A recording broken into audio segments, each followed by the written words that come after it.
Natalie Grant on 91.9 Heartfelt Radio, 734. I'm Mark. Birch is away this week. Amanda Sharratt is here this morning, CEO and financial advisor for Your Wealth Financial Solutions in Medina. Welcome back, Amanda. Good morning. Happy Monday. Yeah, thank you. We were talking off the air that Birch is gone this week. His first vacation as a member of the working world. Okay. This is great stuff. Yeah. We got our vacation in June, and I guess you just got back? We just got back from Colorado. Yeah, it was beautiful. How fun is that? All right. So the mountains with a little less humidity than Northeast Ohio. Yes. Okay. A lot less. I thought so. Okay, so Amanda's with us on a monthly basis. We like to talk about your money and how it can be put to work maybe more effectively than it is right now. So this is interesting. This month we're going to talk about common money mistakes. Yes, that's right. I think that we all make mistakes with money, right? If we're human, we're making a mistake with money. It happens. Admit. So yes. I think that there's some that are common, and I think it's important to talk through what are some of those common money mistakes so we don't beat ourselves up too much, and then how do we fix them? Okay, let's start with number one on the list, not having an emergency fund. This is a really big one. So Bankrate did a study at the beginning of the year that says about 60% of Americans can't cover a $1,000 emergency. So whether you have $1,000 and you can cover it, some people, even if they have an emergency fund, they don't have enough.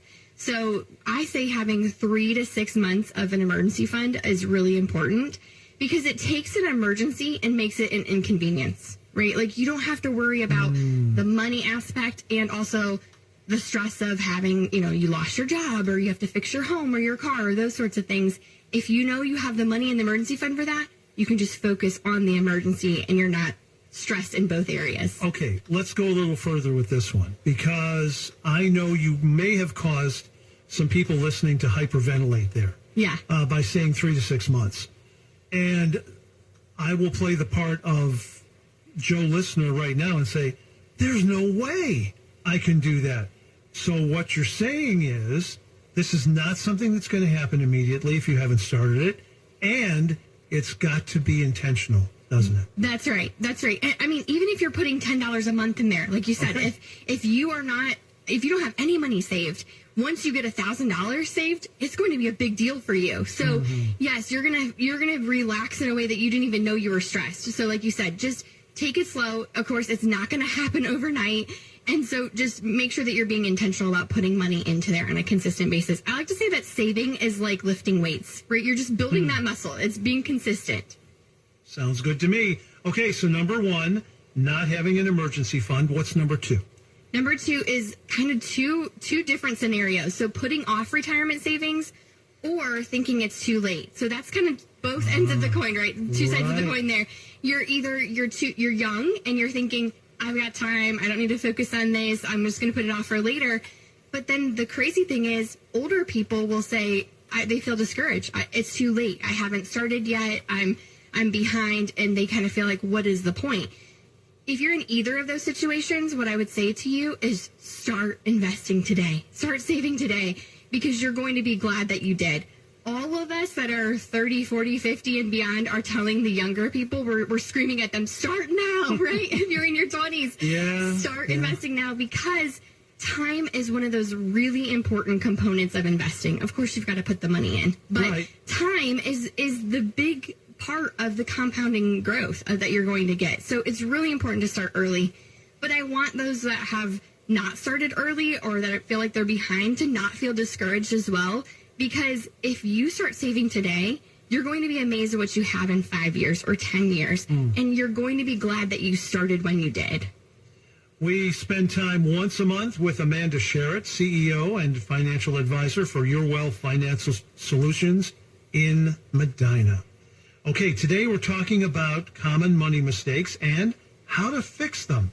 Number three is forgetting to rebalance your investments and or switch to better funds. So this is those that they have started investing and they're putting money into their Roth IRA or their 401k, and they picked good funds in the beginning and they allocated it, they diversified like they wanted to, but then they just left it for 10 years or whatever, and they forgot to rebalance, or maybe those funds that were good 10 years ago are no longer good anymore. So investing really isn't something that you can just set and forget. Yes, your contributions you can, but you want to make sure you're looking at the funds that you're invested in and making sure that you rebalance and that you pick the right funds, because things change.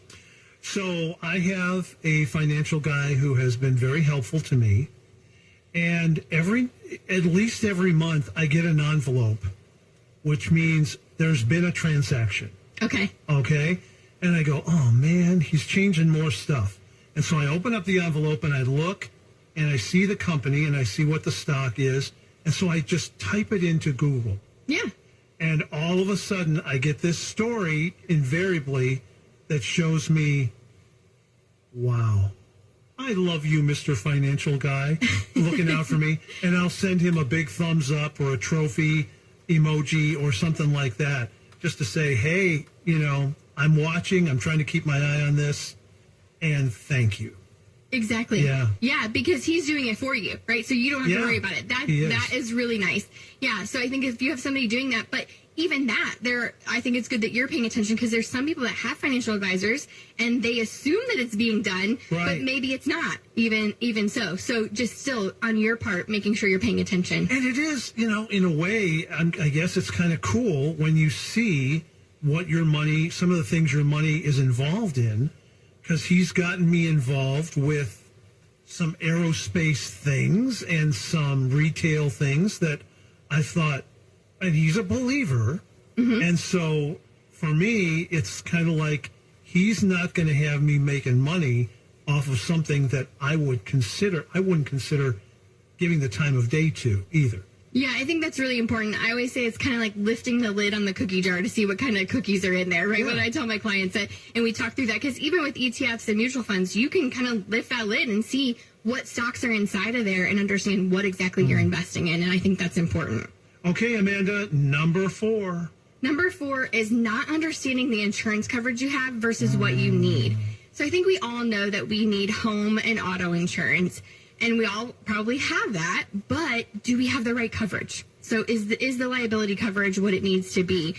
I think we all know that we need life insurance, but some of us have it, some of us don't have it. And so, and those of us that do have it, is it the right coverage? Is it the right type of insurance that you need for your life and for your goals?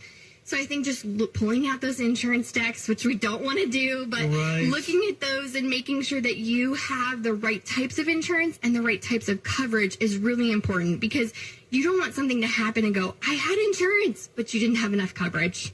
Okay, we were talking about a kind of a variation of this about 3 minutes ago, in that when you're in your 20s and you're indestructible, yes, you don't need a whole lot of insurance.